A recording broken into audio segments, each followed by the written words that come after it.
నా ఎందుకు లేవు?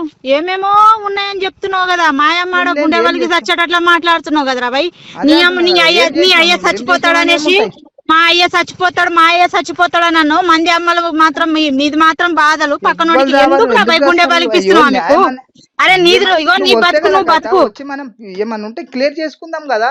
సిద్ధు ఇక్కడ ఇను సిద్ధు, అప్పుడు పోయినప్పుడు ఏమన్నా వద్దురా నాయన, వీడు వద్దు, నా బాధ వద్దు అని పిల్లలని వేసుకొని పోయినా.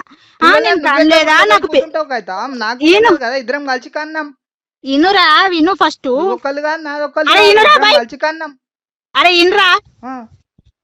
అప్పుడేమన్నావు నా పిల్లలు నాకు కావాలి అన్నావు. ఇప్పుడు మళ్ళా నేను పిల్లలని వేసుకొని వచ్చిన అనుకో, ఆ సాకుతాను పిల్లలని వస్తావు. నీ పిల్లలని నీకు ఇడిసబెట్టినారా భయ్? నీ పిల్లలని నీకు ఇడిసబెట్టినా కదా, పిల్లలను చూసి బతుకు. ప్రతిసారి పిల్లలు.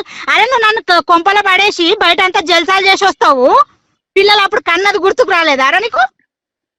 జల్సాలు చేసి వస్తావు, నీ జల్సాలు చేసి చూసినా పిల్లల దాకా దగ్గరకు పోయి వచ్చినావు. మరి నువ్వు దాకా రాకపోతే నేను వచ్చి చూసినా? ఇప్పుడు నువ్వు ఎట్లా బాధ అట్లా నేను కూడా భజన పోయిండొచ్చు, ఏదైనా పని మీద తెల్లని దాకా, కానీ రోజులైతే పోలే కదా. తెల్లని దాకా రాకపోతే ఇంకెందుకు వచ్చా? నువ్వు దేని దగ్గర పోయినావు? నా దగ్గర ఏమైనా ప్రూఫ్ ఉంటుంది అప్పుడు? తెల్లని దాకా పోయినప్పుడు ప్రూఫ్ ఉంటుంది. అడ్డం వచ్చిన లంచ్ చెప్తారా పోదు, అర్ధరాత్రికి పడ్డప్పుడు మరి చెప్పలేవు అవి. అది కాదు ఏది కాదు, వచ్చి కూర్చొని మాట్లాడి నీదేదో క్లియర్ చేసుకొని పో. లేదు రానంటావా? సరే, దానికి ఏం చేస్తాము?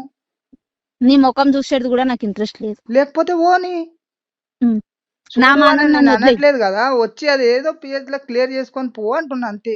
అరే పిఎస్ లో తీసుకున్నా నాకు అర్థమైతలేదు. నేను ఆ రోజే మాట్లాడినా, నేనైతే బాగానే ఉన్నా, వాని బాధకు వచ్చేసిన అని చెప్పిన. నువ్వు లేనిపోని అని చెప్పి పెడితే ఎవడింటాడు? అంటే ఏం చేయాలంటే ఎవడు పడతాడు మరి? ఆడొక బానిసని పడేసినట్టు పడేస్తే ఎవడు పడతాడు అన్న? నీకు ఒక చాకిరి చేయడానికి ఒక మనిషి కావాలి, రాత్రి అయితే పండడానికి ఒకటి కావాలి. ఏం లేకుండే అన్ని ఉంటే అట్లా అనారోగ్యం కాకుంటే నువ్వే అన్నావు కదరా భయ్, నాకు 50 ఏలో 40 ఏలో పెట్టిన దవాఖాన కానీ మరి ఎందుకు పెట్టినావు? అంత సుఖం ఉన్నప్పుడు నాకెందుకు రోగం వచ్చింది రా భయ్? రాత్రికి కాదు పొద్దున్నే పోయి వచ్చినాం కదా దవాఖానకి. నువ్వు వెళ్లే ముందు కూడా ఆరోగ్యం బాగా లేకపోతే తలనొస్తుంది అంటే దగ్గర డాక్టర్ దగ్గర చూయించిన. ఇగో అంత డ్రామాలు మాట్లాడకు. తల నొత్తుంది తిలో నొత్తుందని డ్రామాలు మాట్లాడకు. నీ భాష ఏదో నీ భాషలో మాట్లాడు. రికార్డ్ చేసినా కూడా పెద్ద బాధ లేదు. నేనేం బాధ క్లియర్ చేసుకోవాలంటే పిఎస్ వచ్చి క్లియర్ చేసుకో. మందికి సతాయించ. ఎవడు సతాయిస్తున్నాడు? ఎవరికి సతాయిస్తున్నాడు? గేమ్ డబల్ గేమ్ లా ఆడకు.